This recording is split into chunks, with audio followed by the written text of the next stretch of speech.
বিয়েবাড়িতে ঘুম থেকে উঠতে না উঠতেই শুনি জলসইতে যাবে, তাই স্নান টান করে অর্ধেক রেডি হয়েই চলে এসেছি জলসইতে।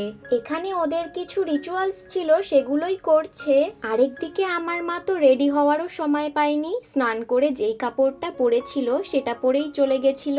তো যাই হোক, লাঞ্চ করে একটু রেস্ট নিয়ে একেবারে রেডি হয়ে চলে এসেছি। এখন আমরা শুরু করে দিয়েছি স্টার্টার খাওয়া। আর এখানে রয়েছে আমার দুই বোন, তার একটু পরেই চলে এসেছিল বর, তাই আমরা সবাই মিলে একটু বাজনার তালে তালে নেচে নিয়েছি। নাচানাচি করে সবাই মিলে চলে এসেছি খাওয়া দাওয়া করতে, কারণ একটু পরেই শুরু হয়ে যাবে বিয়ে, আর পুরো বিয়েটা দেখবো, তাই জন্য আগে থাকতেই খেয়ে দিয়ে নিচ্ছি। খেয়ে দিয়ে আসতে না আসতে দেখি বিয়ের সব রিচুয়ালস শুরু হয়ে গেছে।